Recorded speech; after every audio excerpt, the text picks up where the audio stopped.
The blizzard swallowed the Montana mountain road whole, turning the world into a frozen silence, so complete it felt like the earth itself had stopped breathing. Inside her small wooden cabin, Rosalind Pierce, a 27-year-old waitress barely making ends meet, fed the stove and wrapped blankets around the elderly stranger she had just carried in from the snow. The old woman gripped her hand and whispered, "Thank you." Rosalind thought she would fall asleep wrapped in her usual worries about unpaid bills and her brother's medical expenses. But when dawn broke, 3 black SUVs pulled up outside her door.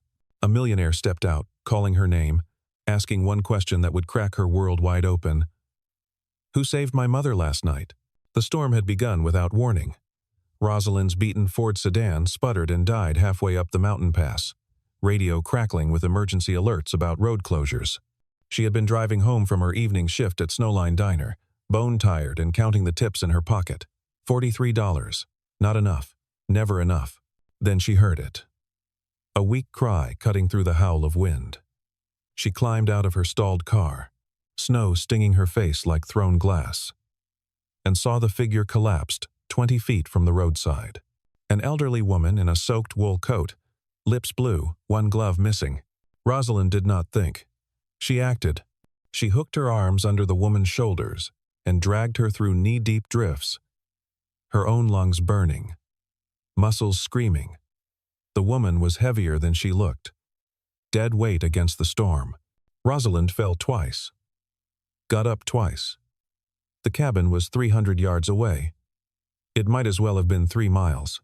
When she finally kicked the door open, her hands were numb claws. She peeled off the woman's frozen coat, wrapped her in every blanket she owned, and built the fire high. The old woman's breathing was shallow, her skin like paper.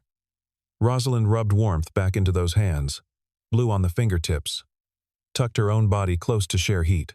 "You're safe," Rosalind whispered, though she was not sure either of them would survive the night if the storm did not break. The woman's eyes fluttered open, gray and sharp despite the cold. She looked at Rosalind, at the threadbare cabin with its cracked window and flickering single bulb, and seemed to see something deeper than poverty.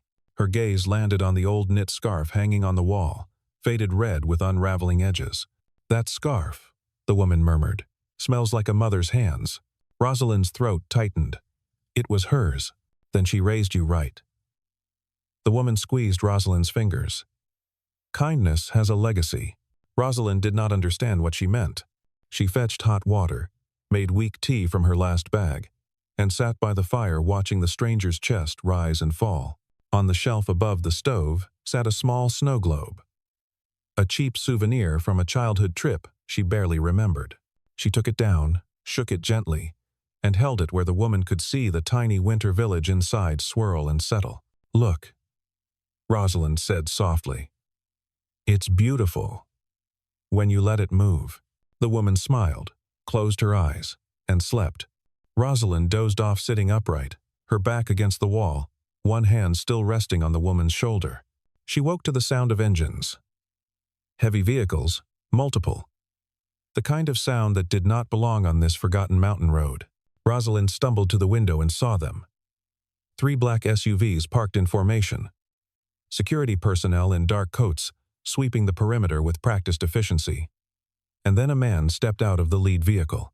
Tall, mid-30s, wearing an expression carved from stone and expensive grief. He walked straight to her door and knocked twice. Rosalind opened it, still wrapped in the same clothes from the night before, smelling of smoke and sweat and fear. "Rosalind Pierce?" His voice was low, controlled. "Yes, I'm William Alden." He looked past her, saw his mother asleep by the fire, and something in his face broke open and reassembled itself in the same breath. "You saved her." It was not a question. William Alden stepped inside, and without hesitation, he dropped to one knee in the snow-tracked doorway. His security team froze. Rosalind took an instinctive half-step back, uncomfortable with the gesture, with the power imbalance it pretended to erase. "Thank you," William said, and the words carried weight that money could not buy. Rosalind looked at the old woman, now stirring, and back at this man who commanded convoys and security details. "I didn't know who she was." "I know," William said quietly. That's why it matters. Constance Alden woke fully then, and her eyes brightened when she saw her son. But when William tried to fuss over her, she waved him off and reached for Rosalind instead. This one, Constance said, has a good heart. Don't you dare insult it with careless gratitude. William straightened, suddenly unsure. He was a man used to solving problems with checkbooks and leverage. But his mother was right. This required something more careful. I want to help you, William said to Rosalind. A new car. A job. Whatever you need. Rosalind crossed her arms, a reflex against people who thought generosity could be transactional. I helped because someone needed help. That's all. Not everyone would have. Then not everyone is worth knowing. The silence stretched. William pulled a business card from his coat, placed it on the table. If you change your mind. Constance touched Rosalind's hand one more time before they left. And in that touch was a promise Rosalind did not yet recognize. The convoy pulled away, leaving tire tracks in the fresh snow and a strange, hollow feeling in Rosalind's chest. She thought that would be the end of it. 3 days later, Snowline Diner burned to the ground. Rosalind stood in the parking lot at 2 in the morning, watching the fire department pour water onto collapsing beams. The owner, a hard man with a soft bankruptcy, told her and the other staff there would be no paychecks, no severance, no nothing. The old wood stove had finally given out, and the insurance had lapsed months ago. Carter Miles, the county sheriff with a reputation for gruff competence, took statements and filed his report. He caught Rosalind's eye as she turned to leave. You got somewhere to go? He asked. She nodded, though it was a lie. She had Henry's medical bills stacking up, and no income. Her brother needed physical therapy twice a week, and the regional clinic was threatening to cut him off if she could not pay. Back in her cabin, Rosalind sat at the table and stared at William Alden's business card for a long time. She picked up the phone. Alden Lodge rose from the mountainside like something out of a winter dream. All dark wood and vaulted glass, warm lights glowing against the snow. A place where the wealthy came to feel rustic without sacrificing comfort. Rosalind pulled up in her limping car and felt immediately out of place. A woman in sleek black met her at the entrance. Lauren Hayes, the lodge's public relations director. All polished efficiency and unreadable smiles. Miss Pierce, Lauren said. Mr. Alden is expecting you. Inside, the lobby stretched wide. Under exposed beam ceilings, a fire roared in a stone hearth big enough to stand in. Guests in cashmere and Gore-Tex moved through the space like they owned the air itself. Rosalind was led to a private office where William waited, standing by a wall of windows that framed the valley below. Thank you for coming, he said. I need a job, Rosalind replied, refusing to soften it. The diner's gone. William nodded, as if he had already known. Perhaps he had. We need a personal assistant for my mother. She's asked for you specifically. I'm not a nurse. She doesn't want a nurse. She wants someone who sees her as a person, not a patient. Rosalind hesitated. And the pay? He named a figure that was more than she had made in 6 months at the diner. There's also front desk support during the winter season, William continued. Room and board included. Health benefits. It was too generous. That made it suspect. But Rosalind thought of Henry, of the physical therapy he desperately needed, and swallowed her pride. I'll take it. Lauren Hayes appeared again to process paperwork, and Rosalind caught the flicker of something in the woman's expression. Not hostility exactly. Calculation. Corbin Hale, the lodge's operations manager, was less subtle. He looked at Rosalind like she was a stain on his polished floors. 40 years old, slicked back hair. A man who wore his title like armor against the world. Temporary position, he said flatly when they crossed paths in the staff hall. Don't get comfortable. Rosalind met his eyes. I never do. The first week was an education in invisible hierarchies. Rosalind learned which hallways the staff could use, which entrances were forbidden, how to walk through the grand lobby without drawing attention. She learned that Corbin Hale had worked his way up from nothing and resented anyone he perceived as skipping steps. She learned that Lauren Hayes could smile while mentally filing you under problem to solve later. But she also learned that Constance Alden was lonely. The old woman's suite overlooked the valley, filled with afternoon light and the scent of lavender sachets. Rosalind read to her, brought her tea, listened to stories about the Alden family history, the ranch, the charitable foundation that funded rural health initiatives. The husband, Constance, had lost decades ago.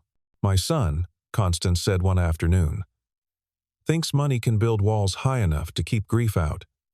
But grief is smoke. It finds the cracks." Rosalind did not ask what she meant. The lodge was preparing for its annual winter gala, a gathering of donors and business partners. Rosalind helped with preparations, stringing lights, arranging seating charts, trying to stay invisible. She was hanging garland on the main staircase when William appeared at the base of the steps. "You've got that backward," he said. Rosalind looked at the garland, then at him. "Pretty sure evergreen doesn't have a backward. The ribbon does." He climbed the stairs and stood beside her, adjusting the red satin so it spiraled correctly. He was close enough that she could smell cedar and something sharper, like cold air and expensive soap. "Thank you," Rosalind said quietly. "For the job. For Henry's insurance kicking in." William's hand stilled. "How is he?" "Better. The new therapist thinks he can regain partial mobility in his left side." "That's good." They worked in silence for a moment, hanging the garland together. When Rosalind reached for the last section, her hand brushed William's, and he did not pull away. "My mother likes you," William said. "I like her. She doesn't like many people." Rosalind met his gaze. "Maybe she's got good taste." Something almost like a smile crossed his face. Then Corbin Hale's voice echoed from the lobby below, sharp and impatient. And William stepped back, the moment snapping shut like a closing door. The library became Rosalind's refuge. A two-story room lined with leather-bound books, a rolling ladder, wingback chairs by a smaller fireplace. It was quiet, in a way the rest of the lodge was not. She was dusting shelves one afternoon when she found the snow globe. It was larger than hers, more expensive, with a detailed winter scene inside. A man and a boy on a frozen lake, skating. She picked it up carefully and gave it a gentle shake. The snow swirled. "My father gave me that." Rosalind turned. William stood in the doorway, still wearing his coat from outside, snow melting in his dark hair. "I'm sorry," she said, setting it down quickly. "I shouldn't have. It's fine." He crossed to the shelf, picked up the globe himself, and stared into it like it was a window to somewhere else. "We were on that lake when the ice broke. I got out." He didn't. Rosalind's chest tightened. "William, I haven't shaken this in 15 years. He looked at her, something raw in his face. "I thought if I kept it still, I could keep the memory still too. Like it wouldn't hurt if I didn't touch it." Rosalind reached out, her hand covering his on the glass sphere. "But it's more beautiful when it moves." He looked at their hands, at the swirling snow inside the globe. And something in him seemed to shift. "Maybe," he said. That night, the power went out. A blown transformer somewhere down the mountain left half the lodge in darkness. Guests murmured nervously. Corbin barked orders at staff. Lauren worked her phone, trying to manage the optics of failure. Rosalind found candles in the kitchen, recruited 2 dishwashers, and organized a quiet distribution through the dining room. She moved with calm efficiency, checking on elderly guests, making sure children were not frightened, turning a disaster into something almost cozy. When the backup generator kicked in 30 minutes later, the guests applauded. William watched from the mezzanine, and for the first time since his mother's rescue, he saw clearly what Constance had seen in the cabin that night. Not charity, not luck. Competence laced with genuine care. He made a note to himself. Find out what Rosalind wants. Really wants. Astrid Lane, the town's nurse practitioner, and one of Rosalind's few real friends, called 2 weeks later with bad news. Henry's therapy schedule was in jeopardy. The clinic was overbooked, the insurance reimbursement slow, and if they could not guarantee payment, they would have to move him to a waiting list. Rosalind asked Corbin for a morning off. He denied it, citing the gala being only days away. She went to William directly. He signed the approval without asking why, then quietly made a call to the clinic administrator. By that evening, Henry's spot was secured, and the billing was routed through the Alden Foundation's Rural Health Fund, no questions asked. Rosalind only learned about it later, from Astrid.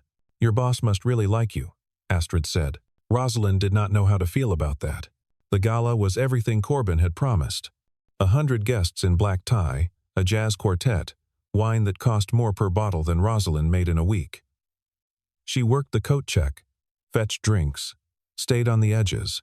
One of the guests, a construction executive with too much cologne and not enough boundaries, cornered her near the kitchen. "You're the girl who saved Constance," he said, grinning. "That must have been quite the payday." Rosalind kept her face neutral. "I didn't do it for money. Everyone does everything for money, sweetheart. Then you and I live in different worlds." He leaned closer, dropping his voice. "You know, the Alden contracts are up for renewal next quarter. If you wanted to put in a good word, I could make it worth your while." Rosalind stepped back. "I'm not for sale." The man's smile curdled. "Your loss." From across the room, Clinton Voss, the lodge's chief accountant, watched the exchange with narrowed eyes. He made a mental note of the name Rosalind Pierce. She was starting to be a problem. After the gala, William found Rosalind in the empty kitchen, sitting on a stool with her shoes off, looking exhausted. "You held it together tonight," he said. "Someone tried to bribe me." William's expression hardened. "Who?" she told him. He made another mental note. "For what it's worth," William said. "Not many people would have walked away from that." "Your mother was right," Rosalind replied. "Kindness has a legacy, but so does the opposite." They sat in silence for a while, the lodge settling into sleep around them. 3 days later, Rosalind was filing paperwork in the lodge office when she saw something that made her stop cold. An open spreadsheet on the accountant's desk. Budget lines for the Rural Health Initiative. Numbers that did not match the amounts she had seen in the Foundation's public reports. Money redirected. Invoices inflated. She should not have looked, but once she saw it, she could not unsee it. Rosalind found Lauren Hayes in the PR office and asked carefully if she knew anything about discrepancies in the Foundation accounts. Lauren's face went smooth. "Why are you asking? I saw something. I think someone might be skimming." "That's a serious accusation." "I'm not accusing anyone. I'm asking if you can check." Lauren leaned back in her chair, studying Rosalind like a problem that needed reframing. "My advice? Don't go looking for trouble. The Foundation is audited annually. If there were issues, they would have been caught." But Rosalind heard what Lauren did not say. "Let it go. Or, you'll be the one who suffers." Corbin Hale was less subtle. He pulled Rosalind aside the next morning, his smile all teeth and no warmth. "I hear you've been asking questions," he said. "I saw something irregular. I thought someone should know. The only irregular thing here is you." Corbin stepped closer, lowering his voice. "You're a waitress playing dress-up. Don't forget that. And don't go digging into business you don't understand." Rosalind held her ground. "If there's nothing wrong, then there's nothing to worry about. Stay in your lane, Miss Pierce, or you'll find yourself back in that shack with nothing." That evening, an anonymous email landed in William's inbox. No signature. Just a subject line. "Your mother's hero knows about the fund."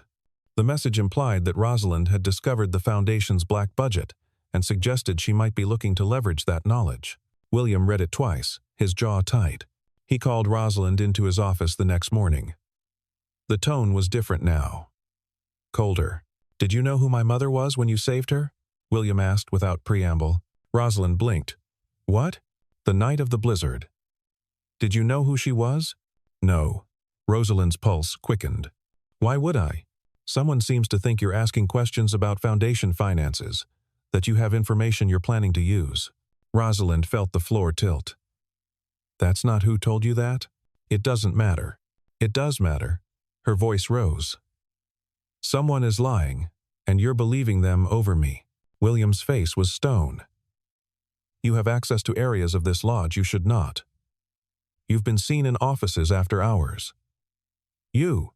I was filing paperwork you asked me to file." Rosalind's hands shook. "And yes, I saw something that looked wrong. I tried to report it. That's all." "To who?" To Lauren. And then Corbin threatened me. William stopped. Threatened you how? He told me to stay in my lane, or I'd end up back in my shack with nothing. Rosalind's voice cracked. When I pulled someone out of the snow, I didn't check their bank account first. I didn't ask for their name or their net worth. I just did what any decent person would do. And now you're treating me like I'm some kind of con artist. William looked at her, really looked, and saw the hurt breaking through her anger. I need time to sort this out, he said quietly. No. Rosalind pulled off the lodge badge lanyard and set it on his desk. You need to decide whether you trust systems or people. Because I can't work for someone who doesn't trust me. She walked out, and William let her go. By the time Rosalind reached her cabin that night, a new storm was rolling in. The radio warned of another blizzard, possibly worse than the last. Road closures likely by midnight. She tried calling Astrid to check on Henry, but the call would not connect. Cell towers, struggling under heavy snow. She got in her car, determined to reach the clinic in town before the roads became impassable. She made it 4 miles. The road curved sharply along the mountainside. A drop-off on one side, a wall of rock on the other. Rosalind knew this stretch, had driven it 100 times, but the snow was falling so thick she could barely see the hood of her car. She tapped the brakes. The car did not slow. It slid. She felt the tires lose purchase, felt the horrible weightless moment of no control, and then the world tilted as the car left the road and plunged into the ravine. Metal screamed. Glass shattered. Cold air exploded through the broken windshield. When the car finally stopped moving, wedged against a boulder 10 feet down the slope, Rosalind could not feel her legs. She tried the door. Jammed. She tried the other door. Jammed. Her phone had fallen somewhere in the wreckage, screen cracked, battery dying. She managed to dial 911 before it went black. Gave her approximate location. Heard the dispatcher say help is coming. Then nothing but the sound of snow falling on metal and her own shallow breathing. At Alden Lodge, Constance found her son in the library, staring at the snow globe again, but not touching it. You're a fool, she said without preamble. William looked up. Mother, you use money to protect yourself from fear, but money can't protect you from being wrong. Constance sat heavily in the chair opposite him. That girl saved my life. She didn't ask for anything. And the first time someone plants a seed of doubt, you water it instead of pulling it out. There was an email. From who? With what proof? Constance's voice was sharp as winter wind. You've built a fortress, William. But you've locked yourself inside it. William looked at the snow globe in his hands. At the father and son frozen on the lake. At the life he had tried to keep still, so it would not hurt. He picked up his phone and called the security office. Pull the server logs for the past week. I want to know who sent that email. Then he called Carter Miles. I need footage from the lodge security cameras. Office area. Last 72 hours. While he waited for answers, he paced. And thought about Rosalind's face when he had asked if she knew who his mother was. The genuine confusion. The hurt. He thought about her hands on his, on the snow globe, telling him it was more beautiful when it moved. The security footage showed Clinton Voss accessing Rosalind's computer terminal after hours, showed him opening files she had been assigned to organize, showed Corbin Hale meeting with him in a closed office. The server logs traced the anonymous email to a burner account, but the IP address matched a device registered to Clinton Voss. William's phone rang. Carter Miles. Got a problem, Carter said. Rosalind Pierce called 911 20 minutes ago. Car accident on Old Ridge Road. We've got crews heading out, but the storm's bad. It's going to take time. William did not hesitate. I'm going. You're not equipped for. I'm going. He grabbed his coat, his keys, and the emergency kit from his SUV.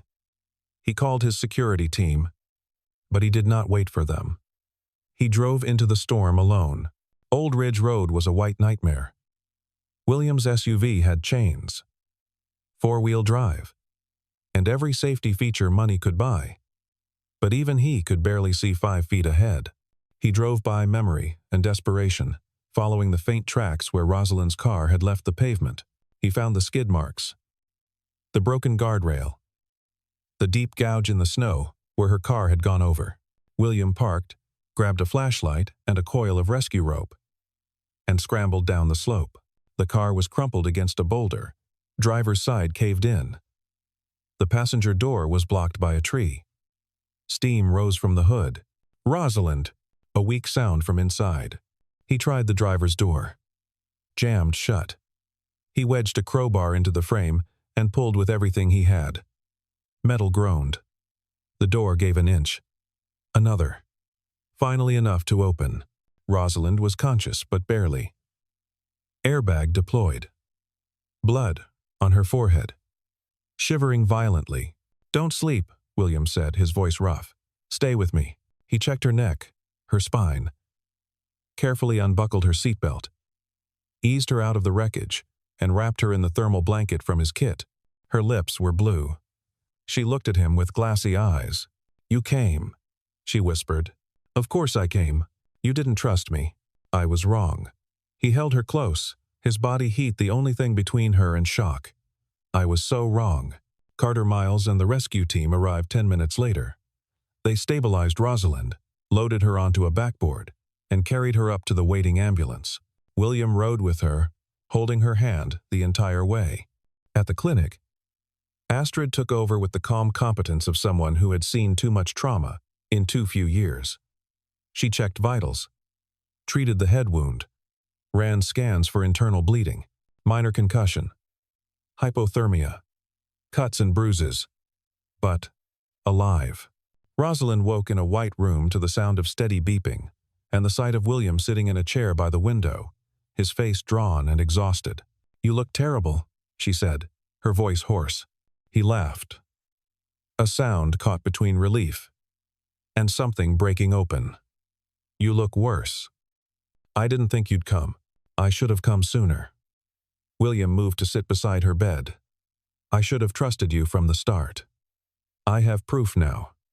Clinton Voss has been siphoning funds from the health initiative for 2 years.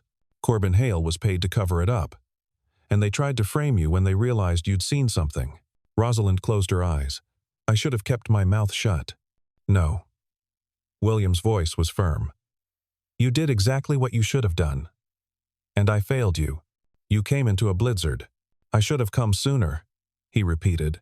They sat in silence, the machines beeping, snow falling softly outside the window. "Henry's treatment," Rosalind said finally. "The payments that got routed through the foundation. That was you." "Yes, I didn't ask for that. I know. But you earned it. Not by saving my mother. By being who you are." Rosalind looked at him, at this man who had everything and still somehow looked as lost as she felt. "Who am I? Someone who carries people out of blizzards without asking their names," William said quietly. "Someone who sees what's wrong and tries to fix it.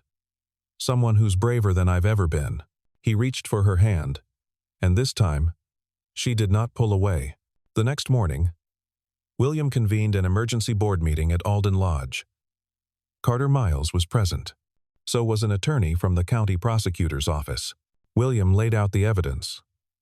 The emails. The security footage. The altered invoices.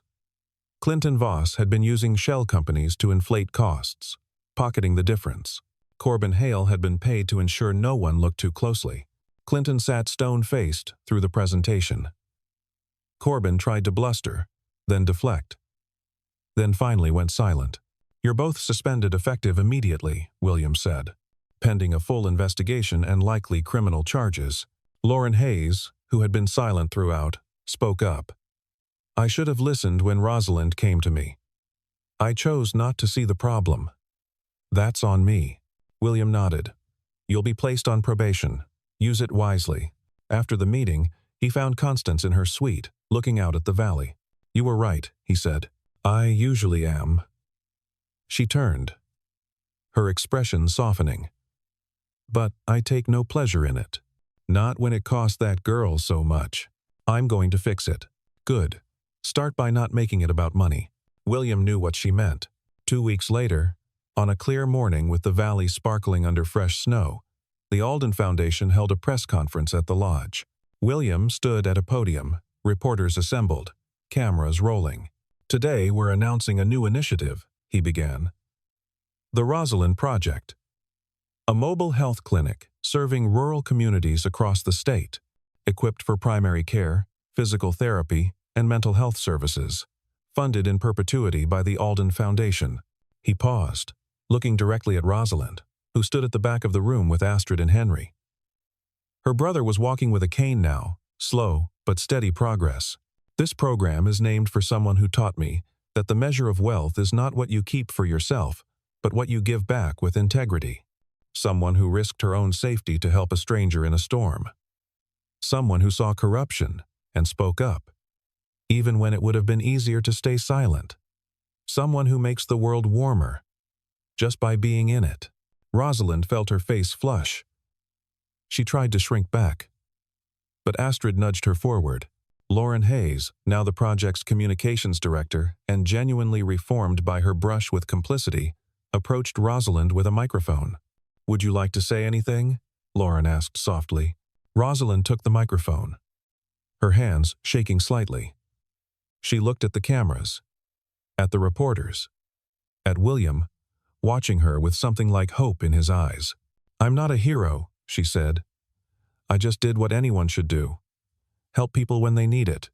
Stand up when something's wrong. Trust that kindness matters more than comfort." She paused, finding her voice.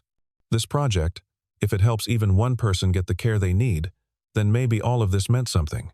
So thank you. But more importantly, use it." The applause was genuine. Not polite. Genuine. That evening, William found Rosalind on the porch of her cabin, watching the sunset paint the snow gold and pink. He was carrying something in his hands. The snow globe from the library. "I thought you might want this," he said. Rosalind took it carefully, shook it, watched the tiny snow swirl around the father and son on the frozen lake. "You were right," William said. "It's more beautiful when it moves. When you let the past be something that shapes you instead of trapping you." He sat beside her on the porch steps, their shoulders touching. "I spent so long trying to control everything," he continued, "trying to make sure I never felt that helpless again. The night my father died, I couldn't save him. I was just a kid, and I couldn't do anything. So I built an empire, thinking power meant safety. But it doesn't. All it means is you have more to lose if you don't let people in." Rosalind set the snow globe carefully on the step between them. "What changed?" "You." He looked at her. "You walked into a blizzard for someone you didn't know. You walked into my life and showed me what courage actually looks like. Not control, not walls. Just showing up when it matters. You showed up too," Rosalind said. "When I crashed, you came. I'll always come." William's voice was quiet, but certain. "If you let me." Rosalind thought about the year she had lived through. The loss, the fear, the moment in the snow when she had carried Constance through the storm and felt, for the first time in years, like she was doing something that mattered more than survival.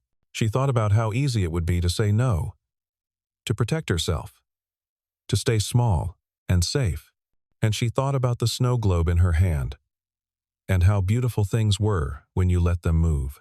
"I want to build something together," she said finally. "Not just this project, but a life. One where we keep each other warm, and help other people find warmth too. Can we do that?" William took her hand. Yes. They sat together as the sun set and the stars came out, cold and brilliant above the mountains. Inside the cabin, Rosalind's old red scarf still hung on the wall, the one that smelled like her mother's hands, the one that had made Constance see something true that first night in the storm. Kindness has a legacy, and legacy, it turned out, was not something you inherited. It was something you built with your own hands. One act of warmth at a time. 6 months later, the first mobile clinic rolled out of Alden Lodge and headed for the remote communities that needed it most. Astrid drove. Rosalind rode shotgun, coordinating with local health departments. Henry was working in the lodge's physical therapy wing now, helping other patients through their recovery. Constance had insisted on hiring him. And for once, William had not argued. Lauren Hayes had transformed the Foundation's communications into a model of transparency, posting budgets publicly and inviting community feedback. Carter Miles stopped by the lodge more often than his job required, mostly to make sure Corbin Hale had not found any loopholes in his legal settlement. He had not. Clinton Voss was serving time for embezzlement, and on the front porch of Alden Lodge, Constance hung a set of wind chimes. They sang in the mountain breeze, clear and bright, a sound like conscience finally at peace. William and Rosalind were married in the spring, when the snow had melted and the valley was green and alive. No grand ceremony, just family and friends, and a commitment spoken under open sky. Constance gave them the snow globe as a wedding gift. "Shake it often," she said. "Remember that beautiful things need movement, that grief and joy are both part of the same storm, that the warmest fires are built by people who are not afraid to share the heat." Rosalind hugged her tightly. "Thank you for not dying in that blizzard." Constance laughed. "Thank you for not letting me." They stood together on the porch, watching the sun set over the mountains, and somewhere in the valley below, a family was getting the medical care they needed from the mobile clinic. Somewhere, a person in pain was getting help. Somewhere, kindness was building its legacy, one life at a time. And in the cabin where it all began, the old red scarf still hung on the wall, a reminder that the best things in life are not inherited or bought. They are earned by showing up in the storm and carrying people to safety. No questions asked, no reward expected, just warmth given freely, because that is what makes the world worth saving.